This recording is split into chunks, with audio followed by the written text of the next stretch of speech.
Miss হবে না আপনার পছন্দের টিভি শো। দেখুন জি5 অ্যাপে একদম ফ্রি। আমি আর কোথাও গিয়ে দাঁড়াতে পারবো না রাজ। এই রাত বিরেতে কি রঙ্গ দেখা হচ্ছে এখানে? হ্যাঁ, যা যা সব ঘরে যা। বলি রঙ্গ কি আর এমনি এমনি দেখছি? যা চিৎকার চেঁচামেচি হচ্ছে, ঘরে তো টেকাই দায় হয়ে গেছে। দরজা জানলা বন্ধ করে দিয়ে শুয়ে যা। এরপর যেদিন তোর বাড়ির লোক, তোর স্বামী এসে তোদের সংসারে ঝামেলা করবে, তখন কিন্তু আমার পরিবারের সবাইকে নিয়ে দরজার কাছে গিয়ে হামলা করবো, বুঝতে পেরেছিস? তখন বুঝবি কত ধানে কত চাল। বেরো বেরো এখান থেকে। চলো চলো চলো চলো চলো। রঙ্গ দেখা হচ্ছে, রঙ্গ রাত বিরেতে রঙ্গ দেখা হচ্ছে নিজেদের বাড়িতে। শুভা, ও শুভা শোনো না, তুমি তো বেরিয়ে এসেছো, একবার রাজকে ডাকো না। বাবা, পর্দা দরজা খুলছে না, কিছু কথাও শুনছে না। না শুনলে হবে কি করে? ওকেই তো সিকে ফিরিয়ে আনতে হবে। তুই একটা কাজ কর, সিকে ফোন কর। পর্দা বলে বৌদি ফোনটাও রেখে গেছে। নাশ, তাহলে এখন খুঁজবো কি করে ওকে? কি ব্যাপার? হ্যাঁ, তোমরা সব এখানে দাঁড়িয়ে জট লাগাচ্ছ কেন? ওদিকে তো বৌদিকেও দেখলাম রাস্তায় হনন করে হাঁটছে। তুই বৌদিকে দেখেছিস? কোথায় দেখেছিস? আমাকে বল, কোথায় দেখেছিস? আরে ওই তো পাড়ার মোড়ে দেখলাম। হ্যাঁ, পাড়ার মোড়ে দেখলে বৌদিকে ঘরে নিয়ে এলি না? আমি তো গেছিলাম কথা বললে তো হনন করে হেঁটে চলে গেল। দেখ রাগারাগি করে বেরিয়ে গিয়েছে, এত রাত হয়েছে, এভাবে অন্তত তুই দাঁড়িয়ে থাকিস না। ওকে যেখানে দেখেছিস ওখান থেকে নিয়ে আয়, যা। শোনো বাবা, আমি গেলে আসবে না, দাদাকে বলো গিয়ে নিয়ে আসতে। যা, বুঝতে পারছি তোর দাদাও যাবে না, তুইও যাবি না, তাহলে আমাকেই যেতে হয়। হ্যাঁ তুমি যাও। হ্যাঁ আমি যাচ্ছি। হ্যাঁ বাবা চলো, আমি তোমার সাথে যাবো। চলো চলো চলো চলো। কি হয়েছে বলো তোমার? কিফটা তো কিছুই বুঝছি না। কি আর হবে, মিয়া বিবির মধ্যে ঝগড়া হয়েছে আর আমার কপল। বাড়ির বউ সে রেগে বাইরে চলে গেল, আর পেছন দুজন এরম করে গেল। এই দাদা চাকরিটা পাওয়ার পর থেকে না দেখছি এই বাড়ির হাওয়া গরম। মানে কে যে কখন কি চাইছে কিছুই বোঝা যাচ্ছে না। খিদে পেয়ে গেছে, কি রান্নাঘরে কিছু আছে নাকি উপোস দেবো আজকেও?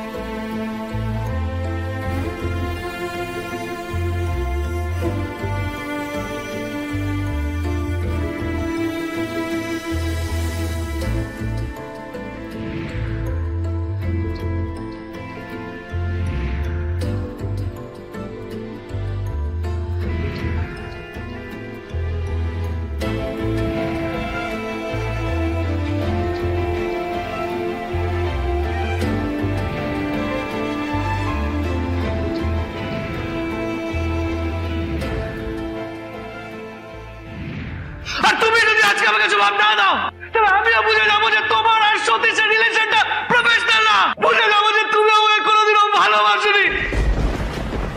আমি ভেবেছিলাম মায়ের কাছে প্রমাণ করে দেব যে তুমি আমার যোগ্য রাজ, কিন্তু আজ তোমাকে ভালোবেসে এতটা কষ্ট পেতে হচ্ছে আমাকে। আমি কি করে বাড়ি যাব, কি করে মুখ দেখাবো মাকে? মা তো আমাকে দেখলেই বলবে যে ঠিক এ কারণে আমি তোকে আগে থেকে সই করিয়ে রেখেছিলাম ওই পেপারটা। শ্রী,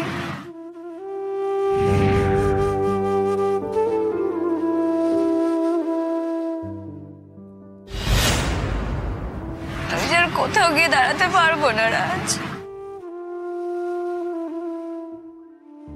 কোথাও মুখ দেখাতে পারবো না।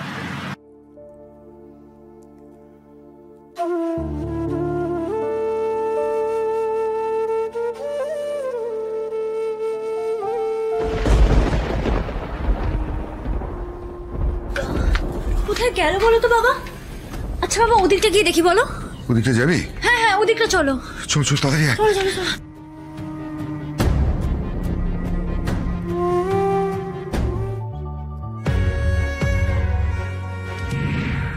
Good morning Mrs Ghoshal.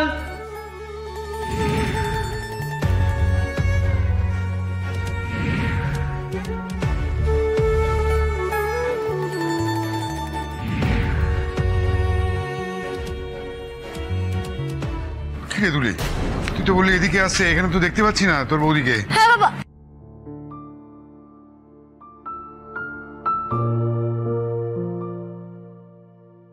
বাবা, হ্যাঁ ওখানে ওখানে ওটা বৌদি বসে আছে মনে হচ্ছে না? হ্যাঁ রে, তাই তো মনে হচ্ছে। যাক, ঠাকুর আমাদের বাঁচিয়েছে রে। চল চল তাড়াতাড়ি চল, বৌদিকে নিয়ে বাড়ি ফিরতে হবে। তাড়াতাড়ি চলো। ক্যাপ্টেন, বৌদি, ক্যাপ্টেন, তুমি তুমি তুমি এভাবে বসে রয়েছো এখানে? এভাবে বসে থাকে না ক্যাপ্টেন, চলো চলো বাড়ি চলো। বৌদি, বৌদি বাড়ি চলো বৌদি। আর কতক্ষণ এভাবে বসে থাকবে? তোমরা আর কষ্ট পেও না, দেখো আমরা তো এসে গেছি। বলো ক্যাপ্টেন, কোন সংসারে অশান্তি হয় না বলো তো? তাহলে এইভাবে তুমি বাড়ি ফিরে যান বাবা, আমি আর ফিরবো না। বৌদি, বৌদি প্লিজ এরকম করো না। যার কাছে ফেরার কথা বলছো সে যে আমাকে আর বিশ্বাস করে না, ভুল বোঝে। কোন মুখে যাবো বলো তো? দেখো বৌদি, আমার মনে হয় তোমাদের মধ্যে কোথাও ভুল বোঝাবুঝি হয়েছে। দাদা যেখানে তোমাকে এত ভালোবাসে সেখানে তোমাকে বিশ্বাস করবে না, এটা হতে পারে? যদি বিশ্বাস করতো তাহলে ঘরের মধ্যে ওই কথাগুলো আমাকে বলতো না তুলি। আহা বৌদি, আমরা মাথা গরমে কত সময় কত কিছু মুখ ফসকে বলে ফেলি, সেখানে ফসকে বলার কথা তো ওইগুলো নয়। আমি যখন বেরিয়ে আসছিলাম ওর অ্যাটিটিউডটা দেখেছিলাম। হয়তো সত্যি আমার কিছু হয়ে গেলে, আমি কোথাও চলে গেলে হয়তো সত্যি রাজের কোনো যায় আসে না।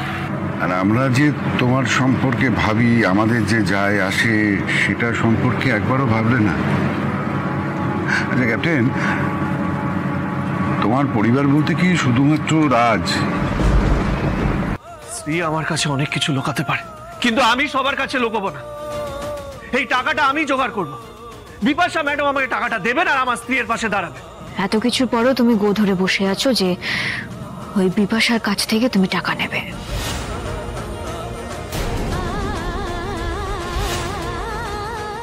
মানে আমি বারবার বারণ করা সত্ত্বেও তোমার মনে হচ্ছে ওই বিপাশা ম্যাডামের কাছ থেকে সাহায্য নেওয়া উচিত।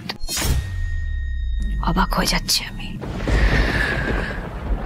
যাই হোক, আমি সবাইকে একটা কথা বলে রাখছি, আমি কোনো বিপাশা ম্যাডামের থেকে হাত পেতে টাকা নেব না।